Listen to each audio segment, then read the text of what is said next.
안녕하세요. 열심히 살다 보니 어느새 제 나이가 40대 중반이 되었네요. 여자의 인생은 마음부터라는 말이 있죠? 사는 것에만 열중할 때는 몰랐는데 저의 40대를 쭉 돌아보며 공감하게 되었어요. 저는 남편과 연상 연하 커플로 4살 차이가 나요. 남편의 우연한 도움이 인연으로 발전했어요. 저는 어디서 꿀리지 않을 만큼 학벌이 좋은 편이에요. 남편 역시 좋은 대학을 나왔지만 그런 그이보다 제가 더 가방끈도 길고 결혼 초까지만 해도 경제적으로도 제가 더 우위에 있었죠. 그런 저를 시모가 참 좋아해줬어요. 제가 연상이라는 것 빼곤 모든 점을 마음에 들어 해주셨거든요. 남편과 연애 당시이자 결혼 이야기가 오가기 전부터 시모는 저를 예비 며느리라고 칭하며 당시의 주변 지인들에게까지 자랑하고 다닐 정도였어요. 저도 그렇게 예쁨 받는다는 걸 몸소 느끼게 되니 참 좋더라고요. 남편과는 결혼을 전제로 연애를 시작했기에 시모의 그런 모습이 와닿았던 것 같아요. 하지만 결혼 과정이 순탄치는 않았어요. 상견례를 마치고 돌아온 날 저의 친정엄마가 시모가 마음에 들지 않는다며 크게 반대하셨거든요. 남편을 보고 그렇게나 반기던 친정엄마였기에 이해하기란 쉽지 않았어요. 결국 상견례 때 결혼식 날짜도 정하지 못한 채 파했어요. 저희는 몇 날 며칠을 친정에 찾아가 엄마를 설득시켜야 했어요. 상견례 때 시모가 모나게 행동한 적은 단 한 번도 없었음에도 반대하는 이유가 뭐냐고 물었지만 엄마는 입을 떼지 않았어요. 하지만 자식이기는 부모 없다는 말이 딱 맞는지 저와 남편의 노력 덕에 꼬박 2달 만에 친정엄마가 마음을 열어 결혼 승낙을 받게 되었어요. 그때까지만 해도 저는 친정엄마가 결혼을 반대한 이유가 딸 시집 보내는 부모 마음이 다 그런가 보다 여겼죠. 그렇게 저와 남편은 상견례 후 10개월 만에 결혼식을 올릴 수 있었어요. 그런데 예식을 올리는 날까지 친정엄마는 뭐가 그리 불안한지 제게 걱정이 가득한 얼굴을 한 채 당부했어요. 우리 딸, 이렇게 보니 곱디 곱네? 딸, 결혼에 그 집안 식구가 됐다고 해도 네 성격을 죽여가며 모든 비위를 맞출 필요는 없어. 엄마 말 무슨 뜻인지 알지? 엄마도 참, 이렇게 기쁜 날 뭐가 그리 걱정이야. 내가 어디 가서 내 생각도 말 못하는 팔푼이야? 엄마 아빠가 잘 키워주신 덕에 나 어디서든 당당하게 살았고 앞으로도 그럴 테니까 그런 걱정하지 마. 알겠죠? 그래, 우리 딸 늘 당당한 모습이 예쁜 아이지. 엄마는 딸 믿어. 숨김없이 네 모습 그대로 사랑받으며 살아. 사돈댁에도 언제나 네 의사 분명히 밝히고 또 존중받으면서 말이야. 엄마, 사랑받고 자란 아이는 사랑을 주는 방법을 알고 있대. 나 엄마 아빠한테 받은 사랑 늘 마음에 간직하고 있으니까 새로운 가족들에게 이 사랑 나누면서 행복하게 살게. 우리 딸 언제 이렇게 컸어? 그렇게 이야기해주니까 엄마 마음이 놓인다. 고마워 딸. 저희 부부는 많은 축복을 받으며 예식을 마쳤고 그 후 우리 부부의 생활은 그저 순탄했어요. 친정엄마의 염려와는 달리 시댁과 여전히 사이도 좋았고요. 결혼 3년 후쯤 되었을 무렵 시부모님께서 이따금 손주를 보고 싶어하는 뉘앙스를 풍기셨고 정말 신기하게도 그 해가 다 지나기 전에 제가 딱 임신을 하게 되었어요. 시부모님은 제게 매번 예쁜 집만 골라 한다며 저를 얼싸안고 좋아하셨죠. 반면 제 임신 소식을 들은 친정엄마는 만감이 교차한 듯 보였어요. 말은 축하한다고 하지만 표정이 마냥 밝지는 않았거든요. 저는 그저 당신의 딸이 한 아이의 엄마가 된다는 것에 대해 여러 감정이 들어 마음이 저릿한 것이라 여기며 넘겼어요. 언제나 걱정이 앞서는 분이라는 걸 너무도 잘 알았으니까요. 저는 임신 중에도 일을 쉬지 않았어요. 친정 부모님께선 사위가 능력이 없는 게 아니니 몸 관리에만 백방으로 신경 썼으면 한다고 하셨지만 저는 어디 아픈 것도 아닌데 일을 쉬고 집에만 있고 싶지는 않더라고요. 그렇게 출산 예정일이 2달 앞으로 바짝 다가온 후에야 저는 출산 준비를 위해 육아휴직을 썼어요. 그런데 제가 일을 쉬기 시작한 날을 기점으로 저를 대하는 시모의 태도가 묘하게 바뀌었어요. 하지만 눈에 띄지 않았고 제가 출산을 앞두고 있어 예민해져서 그렇게 느끼는 거라고만 생각했어요. 하지만 곧 제가 예민한 게 아니었다는 걸 알게 되는 일이 생겼죠. 그날은 친정엄마와 아기용품을 사러 함께 가기로 약속했던 날이었어요. 만나기로 한 약속 시간이 2시간 남짓 남았을 때 연락도 없이 우리 집에 시모가 찾아온 거예요. 시모가 아기용품을 사러 간다는 걸 남편에게 들었는지 함께 가서 유모차를 사주려고 한다고 하시더라고요. 결국 저는 친정엄마와의 약속을 무르고 시모와 함께 아기용품점에 가게 되었어요. 너무 아기자기하고 예뻐서 뭐 하나 쉬이 고르기가 어려웠어요. 거기다 이전에는 몰랐는데 예비맘의 입장에서 보니 뭐 하나 필요하지 않은 게 없는 것 같고 내 아이에게 뭐든 해주고 싶고 그런 마음이 마구 샘솟았죠. 깊은 고민 끝에 가격이 조금 더 나가지만 미리 봐뒀던 젖병 6개를 장바구니에 담았어요. 그런데 제 옆에 있던 시모가 혼잣말을 하는 거예요.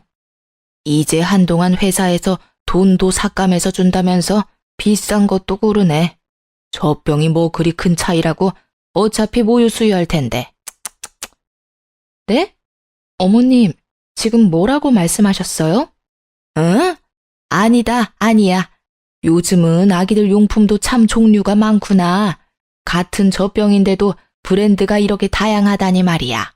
다 비슷해 보이는데 금액도 천차만별이고 요즘은 아기들 용품으로도 상수를 부리니 원. 나는 시모의 혼잣말을 못 들은 척하며 되물었고 시모는 둘러대면서도 상술이니 뭐니 하며 탐탁치 않아 했어요. 저는 이미 들은 걸 못 들었다고 하기엔 너무 기분이 상해 장바구니에 넣었던 젖병을 뺐어요. 그냥 나중에 저 혼자 다시 와서 편히 사야겠다 싶어서요. 하지만 시모는 제가 젖병을 빼는 모습을 보고 말을 얹더군요. 왜 고심해서 골라놓고 내려놓니? 한참을 젖병 앞에 서 있었으면서 말이야. 내 눈치 볼 것도 없다. 네 눈치 주려고 따라온 게 아니니. 어머님 말씀대로 종류가 너무 많아서 쉽게 고르기 어렵네요. 조금 더 고민해 보는 게 좋을 것 같아서요. 그러니? 그래, 잘 생각했다. 젖병 원리는 다 같은데 디자인이나 브랜드 차이로 10,000원이 우습게 오르고 내리고 하니 잠깐 고민하고 고르긴 어렵지. 저는 서둘러 유모차만 사서 돌아가려고 유모차 진열대로 향했어요. 거기서는 시모가 사주는 거니 가격대를 먼저 본 뒤 골랐어요. 가격은 중간 정도 하면서 디자인이 마음에 드는 걸로요. 그런데 이번에는 시모가 들으라는 듯 좀 전보다 큰 목소리로 혼잣말을 했어요. 남이 사주는 거라고 비싼 것도 고르네. 몇 년이나 쓴다고 아기용품에 돈을 쳐바르는지, 에휴.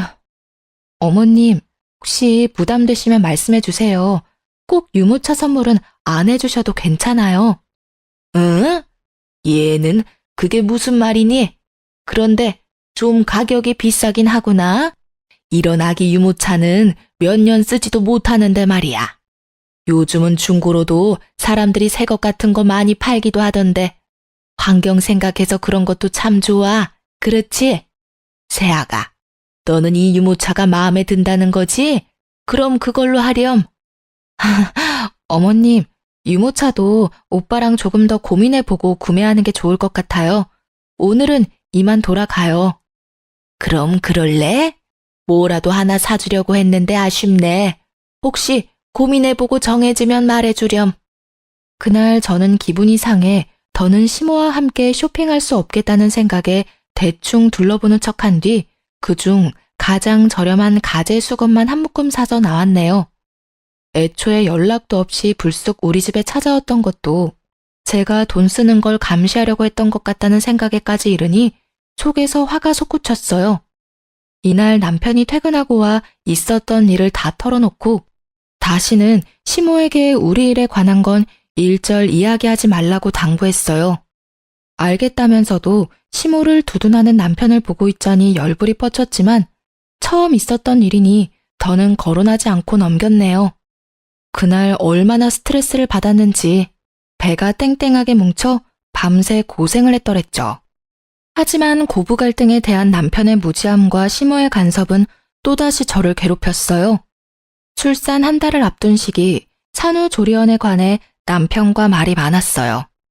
그래도 애를 낳는 것도 저도 몸조리를 해야 하는 것도 당연하니 결국엔 남편이 제 의견에 따르기로 했어요. 그런데 출산 예정일 딱 2주 전 시모가 제게 차 한 잔 같이 하자며 저를 불렀어요. 뭔가 쎄한 기분이 들었는데 아니나 다를까 남편이 고세를 못 참고 시모에게 다 떠들어댔는지 산후조리원 예약했다는 얘기를 들었다며 운을 떼더군요. 저는 당연히 몸조리를 위해 산후조리원에 다녀올 계획이라고 했어요. 시모는 제 대답에 기가 차다는 듯 코웃음을 치더니 이렇게 말했어요. 조리원을 가라 마라 하지는 않으마. 대신 산후조리원 다녀올 거면 네 돈으로 가렴. 너 그동안 돈 좀 벌었으니 모아둔 돈도 있지? 내 아들이 출산 비용이라도 다 낼 텐데 너 편하자고 가는 곳이니 네 돈으로 해야지. 내 말이 맞지 않니?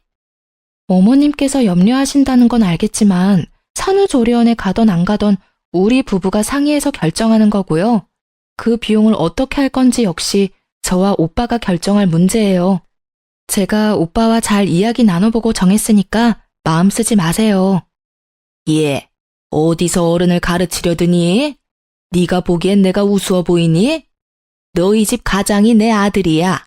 그러니 내가 나서는 수밖에 없지. 내 아들 돈을 네가 막 쓰도록 둘 수는 없는 거잖니. 내가 산후조리원을 돈 때문에 가지 말라는 것도 아니고 네 돈으로 다녀오라는데 뭐가 문제야? 어머님 말씀대로 남편은 성인이고 한 가정의 가장이에요. 그러니 어린애 기르듯 저희 부부 문제를 간섭하실 수는 없는 거 아닌가요? 남편이 조금 더 어리다고 제가 마음대로 주무르며 함부로 대하지 않아요. 그러니까 한 발 물러서서 저희 부부를 지켜봐 주시면 좋겠어요. 좀 배웠다고 따박따박 말 듣고 하는 것 봐. 간섭이라고 했니? 내 아들이 잘 살길 바라는 마음으로 이야기하는 걸 뭐? 간섭? 여자는 애 낳는 순간 시댁이고 남편에게 의리야. 알겠니? 2번 말 안 하마. 내가 말하는 대로 해. 그리고 꼭 출산은 자연분만으로 해야 한다. 제왕절개는 돈도 많이 들고 병원에도 오래 있어야 한다는데 네가 그렇게 쉬고 있을 동안 고생하는 내 아들은 누가 챙기니? 일하는 내 아들 챙겨줄 사람이 없다는 건 말도 안 되지. 어머님, 고리적 개념은 좀 버리세요. 어디 가서 그런 말씀하시면 좋은 대우 못 받으세요. 그리고 돈으로 사람을 이렇게 대하시는 건 아니죠. 제가 육아휴직 중이라고 무시하고 싶으신가 본데 저 어머님께서 무시한다고 무시당할 만큼 돈 한 푼 없지 않거든요. 부족함 없이 지낼 만큼 벌었으니 더는 저희 부부 문제로 관여하지 마세요. 저희 부부 사이 멀어지게 만들고 싶은 게 아니라면요. 저는 이렇게까지 확 변해버린 시모를 보고 있자니 소름이 다 끼쳤어요. 시모에게 관여하지 말라고 딱 잘라 말한 뒤 집으로 돌아오는 내내 화가 나 미칠 지경이었어요. 그날 저는 집에 돌아와 남편과 대판 싸웠습니다. 당신, 내가 우리 문제 어머님께 말하지 말라고 했던 거 기억 못해? 내가 왜 당신이 한 가벼운 처신으로 이렇게 피해를 봐야 해? 네 부모면 나한테 그렇게 함부로 감나라 배나라 하면서 참견해도 되냐고. 내 처신이 뭐? 엄마가 당신 걱정을 좀 하길래 덜어드리려다 보니 말이 나왔을 뿐인데 도대체 왜 미친 사람 마냥 난리야? 걱정? 웃기지도 않네. 나를 걱정하는 사람이 출산 방법까지 이래라 저래라 하면서 정해줘? 그리고 내가 왜 당신네 집안의 을이라는 말을 해? 그게 걱정하는 사람 태도니? 어? 당신네 엄마가 나를 기만하는 건 이번이 끝이야. 또 이런 일이 반복되면 그땐 결혼이고 뭐고 다 끝이라고. 당신이 얼마나 우리 엄마한테 기어올랐으면 엄마가 당신한테 그런 말까지 하겠어?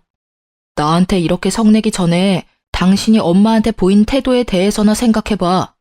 당신은 지금 우리 엄마 나쁜 사람 만드는 것에 급급한 사람으로밖에 안 보여. 남편과 싸우는데 억울함이 몰려오더라고요. 저를 기만한 시모에 제 태도를 되돌아보라는 남편까지. 제가 원했던 결혼은 이런 게 아니니 속상한 마음을 달랠 길이 없었어요. 하지만 부부싸움은 칼로 물베기라고 하잖아요. 서로에게 그렇다 할 사과 한마디 하지 않았지만 또 그냥저냥 시간이 흐르는 대로 풀려갔죠. 제 출산이 바짝 다가왔으니까요. 출산 후 부부관계도 괜찮아졌고 시댁 가는 걸음도 줄었어요. 그 덕에 저는 아이의 육아에 전념할 수 있었고요. 그런데 엄마 마음이라는 게 그런 건가요? 점점 육아에 대한 욕심이 생기는 거예요. 어느덧 회사 복귀할 시기가 다가왔고 저는 결국 제가 그동안 쌓아온 커리어를 모두 포기하고 육아를 선택했네요. 물론 남편은 이런 제 선택을 반대했어요. 맞벌이 부부로 지내야 아이에게 더 나은 환경을 제공할 수 있다면서요. 그러나 이 또한 핑계라는 걸 저는 잘 알고 있었어요. 남편은 외벌이에 대한 부담이 크다며 입이 닳도록 말하곤 했으니까요. 저는 남편의 하소연에도 꺾이지 않았고 그로 인해 또 한 번 곤욕을 치렀습니다. 제가 회사에 사직서를 내고 온 날이었어요. 남편은 또 시댁에 가 푸념이라도 했는지 시모가 또다시 들이닥쳤어요. 너 회사에 사직서 내고 왔다면서? 이것은 모조리 아니야? 내 아들을 말려 죽일 작정이니? 요즘 시대에 외벌이가 웬 말이야? 사직서 처리하기 전에 당장 가서 무르고 와, 어서.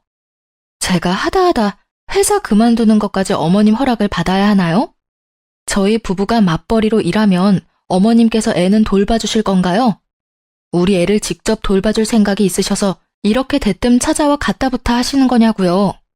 공부만 잘했지 상황 파악도 못하는 돌머리 아니야? 내가 일을 다니는데 어떻게 아이를 봐주니? 성질나 죽겠는데 무슨 말도 안 되는 소리야? 돌머리는 제가 아닌 것 같은데요. 어머님의 의사를 강하게 피력하시려면 그에 대한 도움을 주셔야죠. 하다못해 대안이라도 마련한 뒤에 말씀해 주셔야 맞는 거 아닌가요? 남편이 어머님 자식이면 이 아이는 제 자식이에요. 제 아이가 자기 아빠 힘든 걸 덜 자고 일찍부터 부모랑 떨어져 있게 만들고 싶지 않아요. 육아에 대한 제 가치관이니 존중해 주세요. 뭐야? 이 요망한 것이 내가 너를 며느리로 받아들인 이유가 뭔데? 일에 대한 욕심 많고 좋은 직장의 연봉도 높아서 내 아들 고생은 덜겠구나 하는 생각으로 결혼시킨 건데 니까짓게 이런 식으로 뒤통수를 갈겨? 당장 회사 가서 사직서 무르고 와. 안 그러면 진짜 국물도 없을 줄 알아. 저는 무례하게 구는 시모에게 더는 이 일에 대해 언급하지 말라 단호하게 제 의사를 밝혔어요. 시모는 그런 제게 지금 저의 선택을 후회하게 해주겠다며 집을 다 뒤집어 엎고는 돌아갔죠. 그리고 실로 그날 이후 시모는 저를 쥐뿔도 없는 사람이라며 괄시했어요. 그런 대우를 감내하느니 마주하지 말자 싶더라고요. 그래서 시댁에 일절 가지 않았는데 시모가 우리 집에 찾아와 그렇게 저를 괴롭혔어요. 감시라도 하듯이 저녁마다 와서는 남편의 식사에 신경을 하나도 안 쓴다는 둥, 애 핑계로 집에서 놀면서 집안 꼴이 개판이라는 둥, 심지어는 아이를 잠깐 남편에게 맡기고 샤워하는 것까지 남편을 과로로 죽일 계집애라며 막말까지 해댔죠. 심으로 인해 뒤늦게 우울증이 와 매일 밤을 눈물로 지새우며 그렇게 장장 3년이라는 기간 동안 미움을 받으며 지냈네요. 그러다 문득 거울에 비친 피폐한 저의 모습이 눈에 들어왔고 그 순간 뇌리에 스치는 생각은 무엇이 됐든 더는 참지 말자였어요. 2달 뒤 저는 동네 변두리에 크지 않게 옷가게를 차렸어요. 사업이긴 해도 동네에서 오프라인으로 운영하는 거였고 마침 아이가 5살이 되어 유치원에 가기 시작해서 충분히 육아와 병행하며 일할 수 있을 것 같았거든요. 하지만 제가 경제활동을 시작했어도 시모는 여전히 저를 못살게 굴었어요. 제가 옷가게를 차렸다는 걸 알고는 가게까지 찾아와 제게 삿대질까지 해대며 언성을 높였어요. 정말 간도 크네. 어떻게 사업할 생각을 하니? 이거 다 네가 빼놓은 비상금으로 차린 거라며? 어떻게 이 정도로 영악하고 못돼 먹었는지. 이렇게 사고 칠 돈이 있었으면 내 아들 내조나 잘할 것이지. 회사에 들어가랄 땐 죽어도 싫다고 버티더니 버튼 곳에 돈까지 버리고 이게 다 뭐 하는 짓이야? 저도 더는 지겨워서 어머님과 이 말 저 말 하고 싶지 않네요. 제가 남편에게 사업하겠다고 자금을 주라고 했나요? 아니면 이 사업한다고 우리가 빚쟁이라도 됐나요? 도대체 왜 제가 하는 일마다 사사건건 참견질을 해대시는 거예요? 제가 뭘 하든 제 선택이고 제 인생이라고요. 내가 참견까지 하게 만드는 건 다 네 행실 때문이잖니. 어느 정도 미련스럽게 처신을 해야 내가 잠자코 있지. 이건 뭐 내 아들 고생시키겠다고 말하는 것과 뭐가 달라? 그리고 잘난 며느리 들어왔다고 그렇게 자랑을 해대는데 이따위 구질구질한 가게를 차렸으니 내가 어떻게 얼굴을 들고 다니냔 말이야. 어머님, 정말 해도 해도 너무하시네요. 막말로 제가 친구분께 저를 자랑해달라고 했나요? 그리고 사람을 그렇게 돈과 직위로만 평가하고 어머님의 기준에 미치지 못하면 이런 식으로 행동해도 되는 건가요? 제발 적당히 좀 하세요. 전 그렇게 자랑하고 다니고 싶으셨으면 남의 자식인 저더러 어머님의 기준에 맞추라 하지 말고 남편이랑 신우를 자랑할 가치가 있도록 키우시지 그러셨어요. 이게 지금 뚫린 입이라고 어디 시어미 앞에서 그런 말을 짓거려? 개나 소나 다 하는 옷가게 차리더니 이게 멍청해도 더럽게 멍청해졌네. 시모는 저를 향한 분노를 참지 못하고 제 얼굴을 내리쳤어요. 저는 시모에게 이렇게 하니 속이 시원하냐고, 아무리 가족으로 얽혀 있어도 이제 남보다 못하니 서로 마주하지 말자고 소리쳤어요. 시모는 그런 제게 자기가 바라는 바라며 이혼당할 준비나 하고 있으라는 말을 남긴 뒤 돌아갔죠. 그 뒤로 저도 전처럼 시댁에 발도 들이지 않았고 시모도 더는 찾아와 저를 쪼는 일이 없었어요. 남편이 도대체 자기 엄마에게 어떻게 굴었길래 이혼하라고 성화냐며 화를 냈지만 저는 그런 남편에게 진짜 이혼하고 싶은 게 아니라면 지금부터라도 행동 조심하라고 엄포를 놓았네요. 남편은 이혼은 무서웠는지 더는 시모의 우악스러움은 볼 일이 없었어요. 하지만 시댁 식구 모두에게까진 해당되지 않아서인지 보다 못한 신우가 저를 찾아왔어요. 그런데 참 다행히도 신우는 제게 자기 엄마를 이해해달라며 대신 자기가 제 일을 시간 내 자주 도와주러 오겠다는 거예요. 저는 탐탁치 않아 거절했어요. 하지만 신우는 매일 찾아와 저를 도왔어요. 하지 않아도 괜찮다고 말리던 저더러 곧 아이가 하원하고 올 시간이니 조금이라도 쉬라며 남편보다도 더 저를 이해하듯 말해주었죠. 그 덕에 저는 조금씩 신우에게 마음이 열렸고 이렇게까지 신경 써주는 게 너무 고맙더라고요. 그래서 인기 있는 디자인의 옷을 몇 개 빼놨다가 신우에게 선물했어요. 금방 지쳐 할 줄 알았던 신우는 그 후로도 자주 가게에 와 아이와 놀아주기도 하고 저를 돕기도 하며 지냈어요. 그러던 어느 날 제 딸이 몸이 아파 병원에 입원하게 됐어요.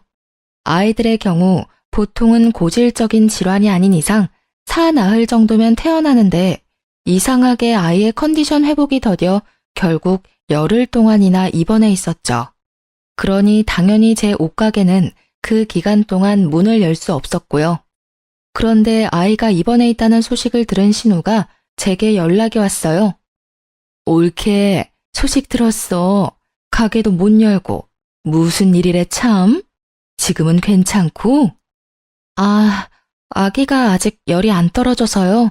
어쩔 수 없죠. 그동안 가게도 못 열고 어떡하냐는 말이지 내 말은. 혹시 애 때문에 가게가 마음에 걸리면 내가 대신 가게 봐줄까? 괜찮아요. 신경 안 써주셔도 돼요. 제가 알아서 할게요.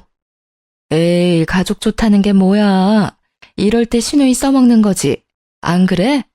나중에 조카 다 낳고 거하게 한 통 쏘기만 하면 돼. 올케가 힘들어하는 게 눈에 보이니까 내가 다 마음이 아파서 그래. 도와주겠다는 선의의 마음을 올케가 굳이 거절 안 해도 되는 거야. 신우는 끈질기게도 자기가 봐주겠다더라고요. 결국 계속 거절할 수 없어 며칠만 부탁한다며 맡기게 되었어요. 신우 덕에 제 걱정도 덜어 한결 마음은 편하더라고요. 그렇게 나흘쯤 지났을 때 아이가 많이 호전되어 퇴원을 하게 되었어요. 가벼운 마음으로 다시 가게로 출근하게 된 날 저는 가게에 도착하자마자 기함했습니다. 제 가게 매대에 진열된 옷들은 온데간데 없고 처음 보는 옷들이 걸려있는 거예요. 거기다 제 가게에 마치 자기가 사장이라도 되는 듯 떡하니 자리하고 있는 신호와 시모까지. 저는 신호와 시모에게 이게 다 어떻게 된 일이냐고 소리쳤고 그런 저를 보며 비웃으며 하는 말이 아주 가관이더군요. 아가, 지난 날은 내가 미안하게 됐다. 네가 이러려고 이 가게를 다 차렸나 본데 내가 그 깊은 하늘의 뜻을 이제야 알았어. 그게 무슨 말씀이세요? 지금 제 가게에 무슨 짓을 하신 거냐고요. 제가 판매하던 옷들은 다 어디 가고 이런 거적대기 같은 옷을 걸어둔 거예요. 어머? 내 취향인데 거적대기는 말이 좀 심하다. 참 드세다고만 생각했는데 순진한 모습이 다 있었네. 내가 가게 챙기겠다는 말을 너무 고지곳대로 들었나 봐. 내가 이 나이 먹도록 놀고 있는 건 불효잖아. 그래서 옳게 도우면서 일을 좀 배워뒀던 건데 눈치 못 채더라. 옳게는 학벌 좋으니까 나보다 취직하기 쉬울 거잖아. 그래서 내가 앞으로는 가게 운영하려고. 당장 내 가게 원상 복구해놔. 내가 아무리 당신네들한테는 외지인이라도 이러는 건 아니지. 애 키우면서 잘 살아보려고 노력하는 사람을 속이고 등쳐먹이려는 게 인간이야? 당신네들이 인간이냐고. 옳게. 말 조심해. 우리가 무슨 사기꾼들이야? 왜 그런 식으로 말을 해? 옳게는 정말 위아래도 없구나. 그러니까 엄마가 그렇게까지 했지. 능력 좋던 옳게는 그 능력 앞으로도 펼치면서 살아. 우리 집안 깊혀주려고 네가 들어온 건데 붕 해야지 않겠어? 네가 우리 가족이 된 이유가 네 능력인데 말이야. 알고 보니 신우가 갑자기 저를 이해한답시고 가게에 찾아와 저를 열심히 도왔던 건 전부 제 가게를 뺏을 요량이었던 거예요. 남 밑에서 일 못한다며 사업을 버렸다 말아먹은 전적이 꽤 되는 신우는 이미 단골들도 생겼고 어느 정도 매출이 유지되는 제 가게를 노린 거죠. 시모나 신우 둘 다 자금이 없으니 다시 시작할 엄두가 나지 않으니 손 안 대고 코풀 작정으로 제가 가게에 없는 틈을 타 일을 벌인 거였어요. 그 속내를 알게 되니 들끓는 화를 도저히 참을 수가 없었어요. 저는 시모와 신우를 제 가게에서 끌어내고 곧장 문을 걸어 잠궜습니다. 밖에서 문을 열라며 두드리고 소리치고 난동도 모자라 가게 문을 박살내겠다며 큰 돌까지 주워와서는 행패를 부렸어요.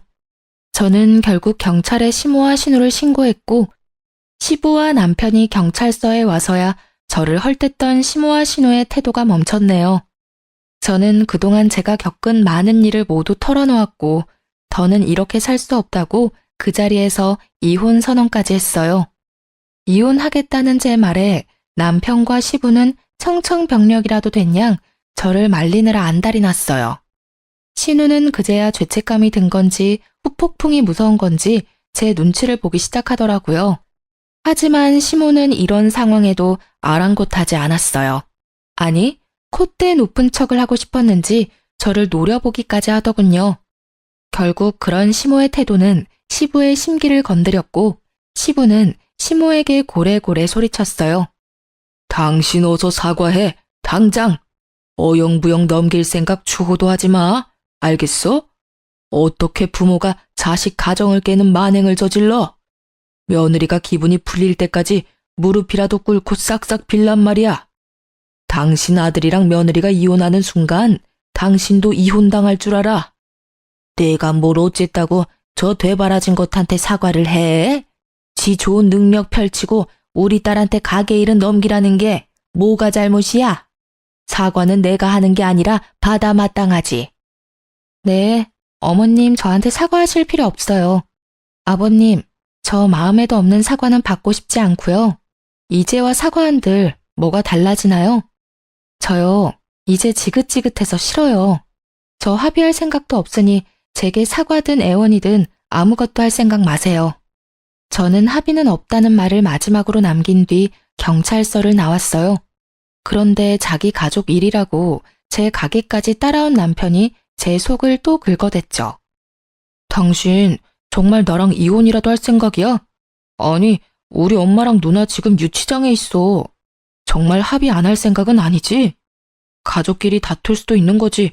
왜 이렇게까지 못되게 굴어? 어차피 앞으로도 얼굴 보고 지내야 하는데 괜히 더 사이 틀어지지 말고 잘 풀어야 할 거 아니야. 똑같은 말 몇 번씩 하게 만들지 마.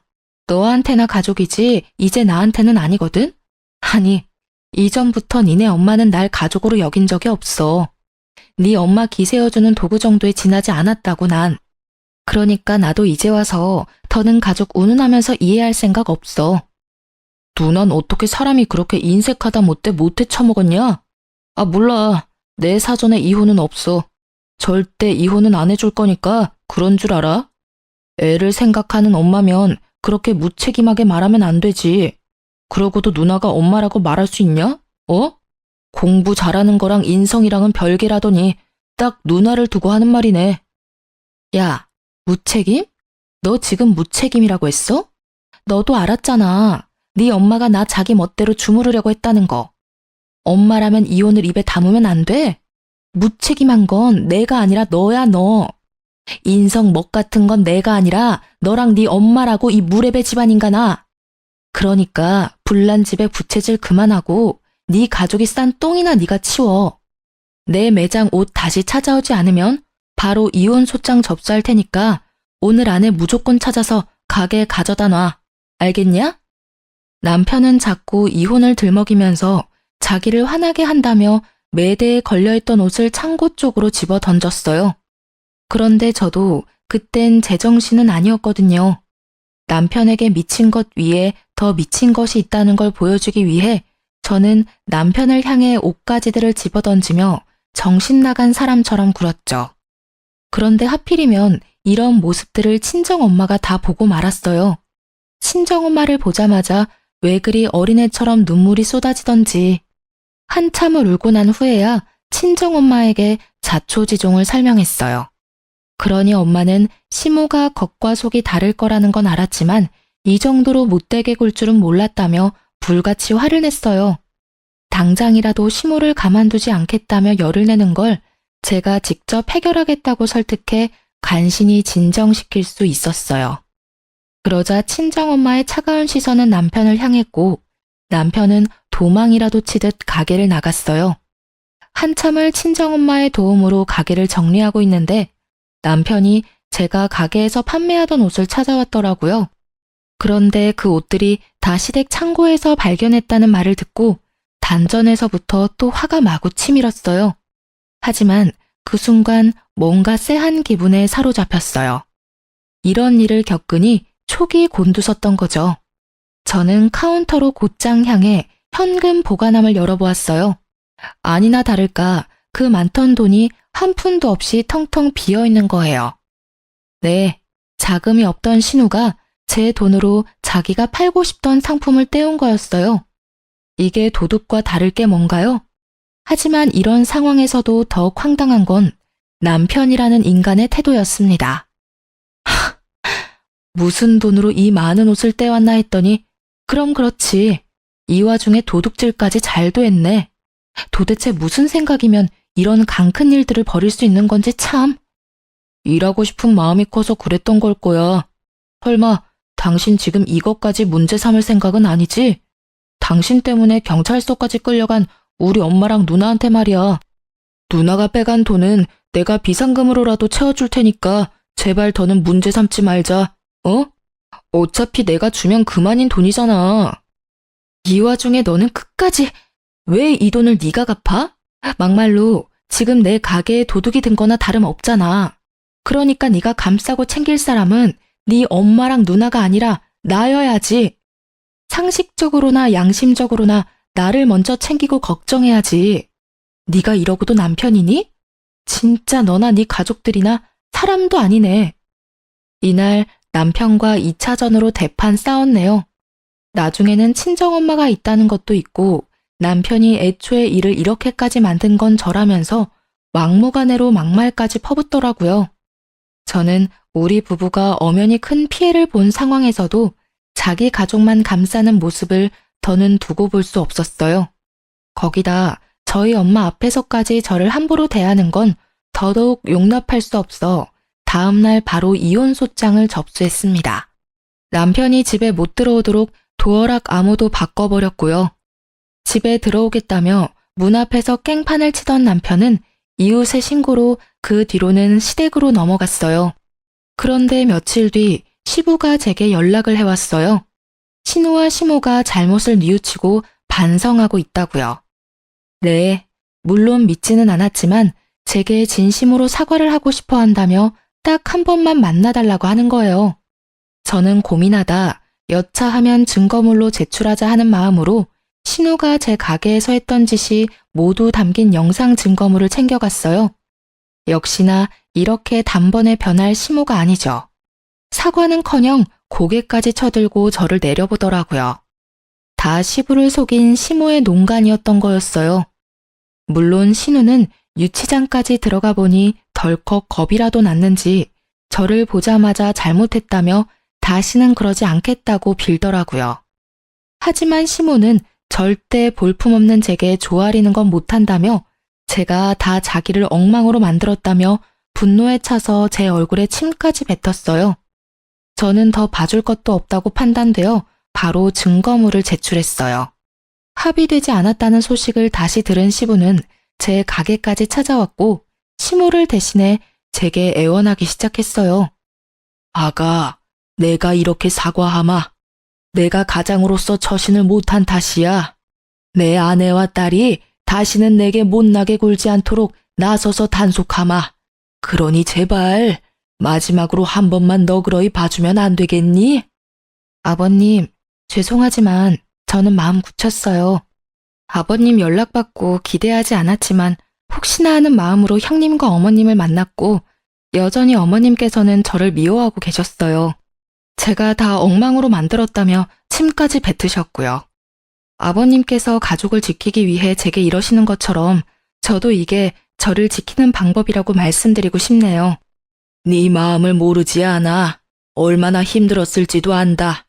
네가 이러는 게 지나치다고 생각하지도 않고 말이야. 하지만 나도 달리 어찌할 방법이 없더구나. 시부가 미안하다는 말을 남긴 뒤 돌아간 날 저녁, 이번엔 가게로 남편이 찾아왔어요. 그런데 이 인간 끝까지 뭐가 잘못된 줄 모르더군요. 내가 이혼은 안 된다고 했지만 그냥 합의 이혼해줄게. 그러니까 이제 우리 엄마랑 누나 그만 괴롭히고 가서 합의하고 끝내. 내가 큰 마음 먹고 이혼해주겠다고 한 거니까 재산 욕심은 내지 말고 말이야. 당신이 각자 도생하는 게 그렇게 소원이라니까 내가 들어주는 거라고. 합의 이혼? 합의 이혼 같은 소리하고 앉았네. 넌 아직도 상황 파악이 그렇게 안 돼서 어떡하니? 합의 이혼 필요 없어. 이미 소장 접수했으니까 이 멍청아. 그리고 입은 삐뚤어져도 말은 바로 해. 멍청한 거 티내지 말고. 내가 각자 도생하는 게 소원인 게 아니고 우리 가정을 파탄낸 주범이 네 가족이고 너야 이 머저리야. 야, 너는 끝까지 내가 좋게 풀어줄래도 그렇게 나와야 되겠냐? 네가 바라고 바라는 이혼 내가 해주겠다고 하잖아. 그러니까 더 악연으로 꼬이지 말고 누나랑 엄마 그만 합의하라고. 그리고 너야말로 바르게 말해야지. 지금 우리가 파탄난 이유는 다 너야. 너 때문이라고. 남편은 버럭해서 소리를 지르고는 저를 벌레 보듯 하고는 돌아갔어요. 참 침만 안 뱉었다 뿐이지 눈빛은 시모와 꼭 닮았더라고요. 그 뒤로는 한참 동안 시댁 식구를 마주할 일이 없었어요. 남편도 어떻게든 자기가 저를 이겨먹겠다고 이를 갈고 법조인을 알아보고 다닌 듯 했어요. 정말 힘든 시간이었지만 또 얼마 만에 느끼는 잔잔한 일상인지 몰라요. 하지만 한 번씩 술에 진탕 취해 한밤중에 집 문을 두드리는 남편 때문에 아이가 겁을 먹는 날이 늘었어요. 그래서 나중에는 아예 그 집을 비우고 친정으로 들어가 지냈죠. 그때부터 아이도 저도 하루가 다르게 안정을 찾아갔어요. 그렇게 시간이 흘러 시모와 신우의 첫 재판을 앞둔 날 두려움이라는 감정이 새삼 대단하다 느꼈던 게 한참 후에 마주하게 된 시모는 상당히 수척한 모습이었어요. 시간이 흐를수록 위기의식을 느꼈던 건지 죽어도 못한다던 사과를 제 발로 저를 찾아와 머리까지 조아려 가며 싹싹 빌더라고요. 예, 이제 내 아들과도 남남이 될 텐데 헤어짐일수록 좋은 기억이 남아야 하지 않겠니? 이제 그만하면 됐잖니. 제발 선처 좀 해주렴. 내가 이렇게 비마. 우리 좀 살려줘. 헤어질 일밖에 안 남았는데 왜 굳이 기억을 남기겠어요? 이제 와서 이러는 거 너무 없어 보이지 않나요? 어머님의 그 잘난 자존심 끝까지 지키세요. 가짜는 희망 갖지 마시고요.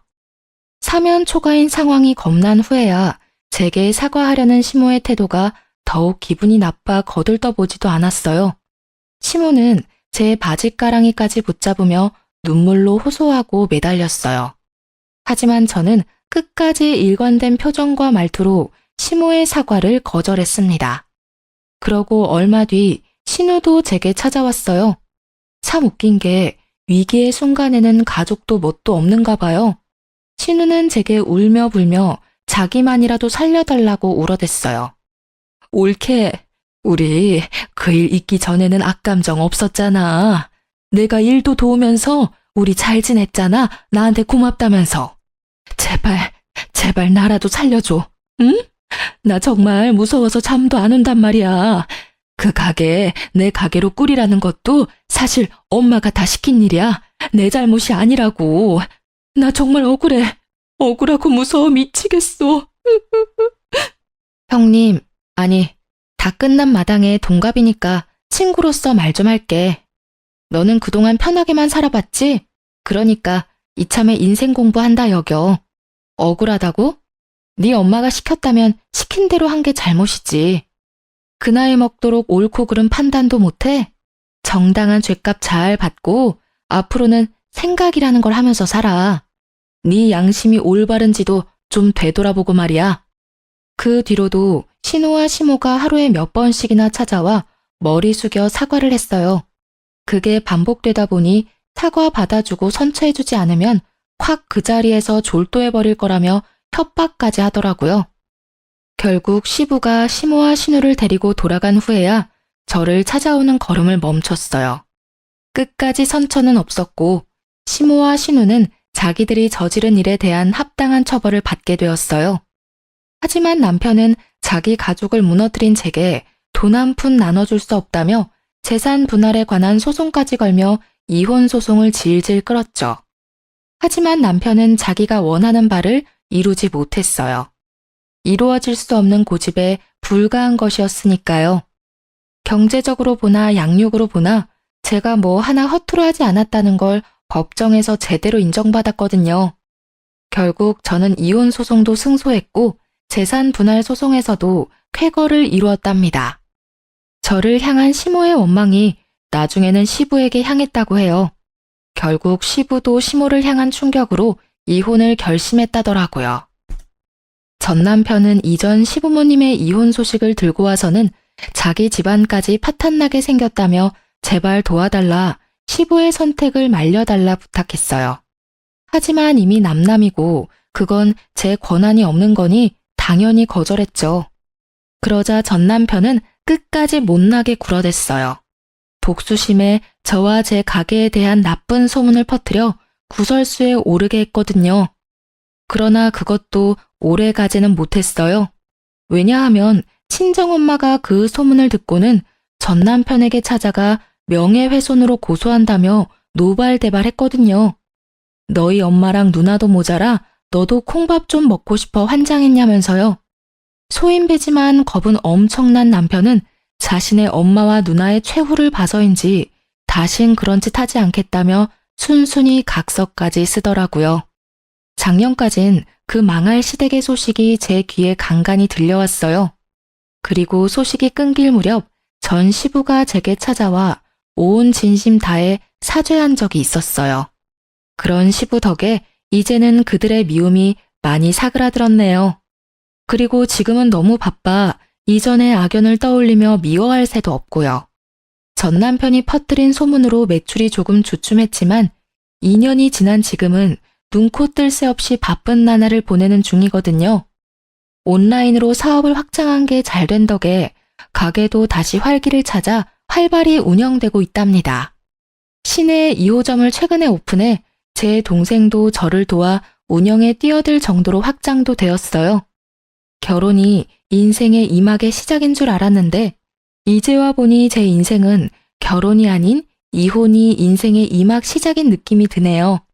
새로운 시작이라는 마음으로 나만의 인생 커리어를 탄탄하게 쌓아가는 게 앞으로의 제 목표이고 바람이 되었어요. 그리고 마지막으로 저의 선택을 염려해주고 저의 새로운 시작을 묵묵히 지켜봐 주신 저의 보배이자 스승인 엄마를 닮아 제 아이에게도 그런 엄마가 되고 싶네요. 제 사연을 들어주신 많은 분께 감사드립니다. 좋은 하루 되세요.